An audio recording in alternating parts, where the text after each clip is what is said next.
আমার একটা বোন আমাকে প্রশ্ন করেছিল যে দিদি বেশ কিছুদিন হয়ে গেছে তুমি কোনো কুকিং ভিডিও পোস্ট করো না কেন।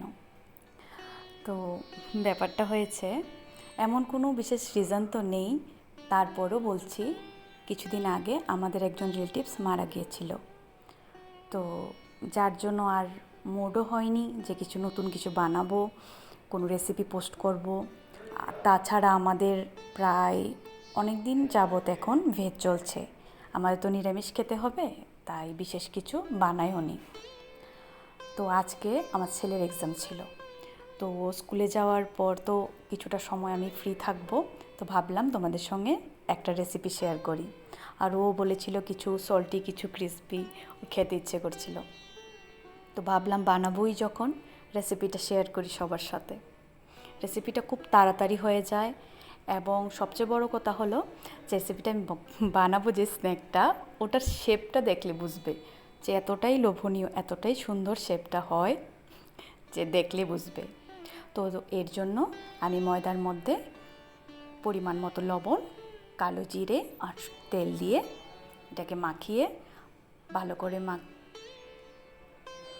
করে মেখে এটাকে প্রায় 15 থেকে 20 মিনিটের জন্য ঢেকে আলাদা করে রেখে দিয়েছি, যাতে করে ডোটা সফট হয়ে যায়, ভালো করে বানানো যায়। তো 15 মিনিট পরে এটাকে বের করে রুটির শেপের মতো হাতে একটু তেল মাখিয়ে বাস গোল গোল করে রাউন্ড রাউন্ড শেপে রুটি যেভাবে আমরা বাড়িতে যেভাবে বেলি এইভাবে নিয়ে নিয়েছি করে। তো আমি দুইটা নিয়েছি, রুটির মতো দুইটা শেপে বেলে দুইটা রুটির মতো নিয়েছি। তোমরা চাইলে একটা দিয়েও করতে পারো। একটা বেলে প্রথমে ওর উপরে আমি একটু কর্নফ্লাওয়ার ছিটিয়ে দিয়েছি, যাতে দুটা রুটি একসঙ্গে চিপকে না যায়। তো তারপর আরেকটা রুটি এটার উপরে প্লেস করে দিলাম। এটাই বলছিলাম যে তোমরা চাইলে একটা রুটি দিয়েও এটা বানাতে পারো। এবার একটা নাইফ নিয়ে নিলাম, চামচ দিয়েও করা যায়, তবে নাইফ দিয়ে কাটলে এটা সুন্দর এবং ভালো করে কাটা যায়। সেম এইভাবে শেপে কেটে নেবে। চারিদিক থেকে কাটার পর রাউন্ড কিছু নিয়ে, যে কোনো বোতলের ক্যাপ অথবা যে কোনো কিছু দিয়ে রাউন্ড একটা কিছু দিয়ে মাঝখানটা কেটে নেবে। তারপর এখন যে শেপটা আমি দেব, এই শেপটা দেখবে কতটা ইউনিক, কতটা সুন্দর এই শেপটা হয় এবং কতটা ইজি। আর দেখতেই মনে হয় না জানি কিভাবে বানিয়েছি।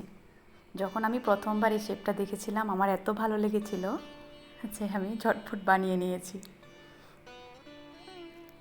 এইভাবে একটা একটা করে সবগুলিকে আলাদা আলাদা করে সেম শেপে বানিয়ে নেবে।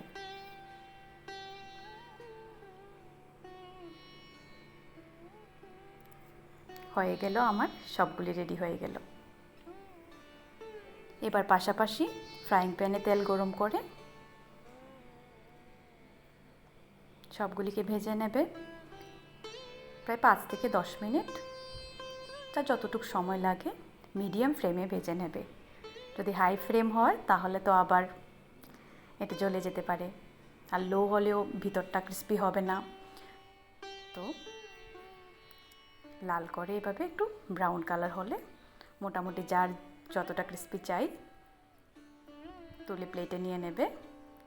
তারপর এটা চার সাথে হোক, সস দিয়ে হোক, স্পাইসি সস দিয়ে হোক, বাস খাওয়া যায়। ইভিনিং টাইমে তো অবশ্যই এটা ট্রাই করবে, খুব টেস্টি এবং খুব অল্প সময়ে এটা হয়ে যায়।